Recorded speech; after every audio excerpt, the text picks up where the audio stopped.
I'm First Sergeant Floyd, Missouri National Guard. I'm Sergeant Christia, Missouri National Guard. And what we're doing here today is just sort of kicking it around, discussing points of leadership, tenets of leadership, challenges that leaders face in the military. And we're just going to sort of flesh out those points, talk about some case studies, how you would handle certain things, and it's going to be pretty informal. So we're going to get started and start talking about these points. We're talking about managing the power players. So what a lot of leaders make a mistake on is within their subordinates, they play the game of checkers rather than playing the game of chess. Let me explain myself. So when you play the game of checkers, every piece has the same type of move in the same way that they all moved. And you just move them across the board to win. But in the game of chess, each piece has its own way that it's moved, and you position them to maximize the strengths of that piece. Okay? Not everybody in your unit is going to be a great instructor. Not everybody in the unit is going to be a driver. Or want to be, which is okay.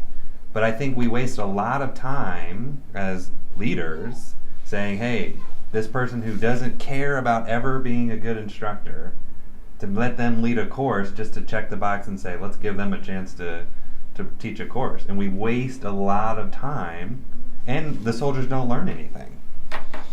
So how do we play chess as leaders with our troops? How are we identifying the instructors and saying, hey, these are my 3 or 4 instructors, we're going to hammer them home every drill to teach something?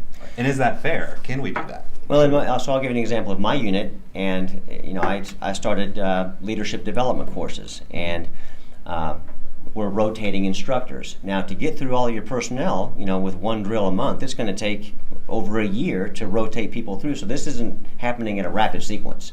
And some drills you can't because the weather was an issue with this drill, or we have to go to the field, and so some things are even going to prevent that from happening. So it extends the period even longer. But I always preach is if you want to. I'm not going to make you do something that you don't want to do, unless it's the minimums, 60, 60, 60, 23 at the range, and showing up to drill. Make you do that. But I can't make you be passionate about being a good instructor. If you don't want to teach and you don't want to learn how to teach, then I'm not going to put you up there just to do it, because that's foolish. I don't see the point in that. Agreed. So you identify the people that want to succeed and say, great, okay, now we're going to nurture that desire and just teach them how to be better. Yep. And it goes back to our discretionary effort. We talked to one of our other videos, we talked about how do you move up in the ranks quickly. That's exactly how you do it.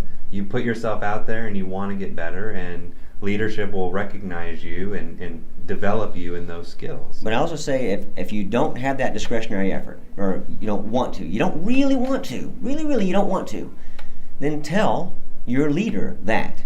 Because I was told that this past drill by somebody. I said, thank you for being honest, because now we don't have to waste time. I'm not going to pretend to want to develop you, and you're not going to have to pretend to want to be developed. But, as a specialist, you still have to do X, Y, and Z. You must at least do that. Yeah. But now I know where you stand, so great. Now you can be a competent specialist. We can move forward and not play games. Yeah, and that, again, we have to we're not saying that if you don't provide discretionary effort, you're not valued in the National Guard. You absolutely are valued, whether you want to be a general or not. If you just want to do your 6 years and get out, great. We're glad that you volunteered, and we're glad that you signed up. Be honest and be upfront, but understand that the people who want to be successful will surpass you very quickly.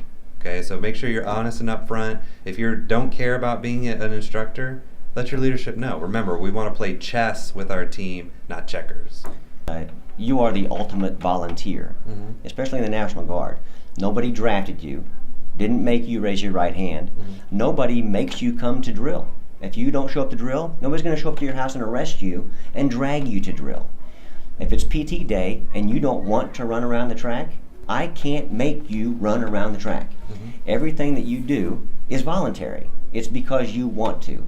As soon as you stop wanting to, then I'm powerless. I'm transparent with the soldiers.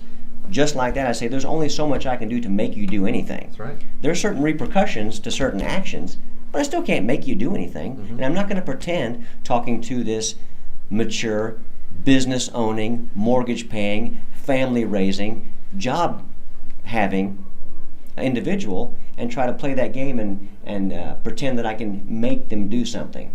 It's not worth it. So realize that that's the case, that it's all voluntary, and all you can do is nurture that desire. That's right. Is fan that flame, provided the flame exists. Yep. I would say, kind of a closing thought, that's the biggest mistake young leaders make right there, is they don't understand that they are not the thumb on top of people making them do that, but they are the fan for the flame, to use your language, to help inspire and encourage people to provide their strength and to volunteer and to do and perform that discretionary effort to meet the success of themselves and the success of the unit. You are not the success driver. You're like the cheerleader and the success promoter in the background. And the bigger you get in the organization, the bigger of a promoter you have to be to make that successful. And keep in mind that this discussion we're having is under the umbrella of we're in the National Guard. I was active duty for 3 years. Active duty is a different animal because you're doing it all day, every day. It is a different animal. That's the reality. So in the National Guard, there is so much other things going on. You have to lead a dual life. You have another career. It may not be your top priority. It's not what you do every day. So that's the theme. That's right. We've got going on here. So the question for you guys is, how do you manage your skills?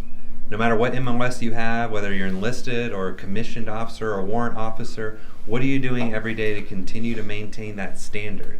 Because eventually you'll get deployed, or you'll be put in an environment where you'll have to perform the standard with other components like active duty or the reserve component. So how are we taking advantage of the time we have at drill to meet the standard that we have to have? And if you're not doing that, where can you provide better opportunities to continue to develop your skills and maintain the standards so that way we are the most ready fighting force in the world? Good question. Boom. Can't wait to read them.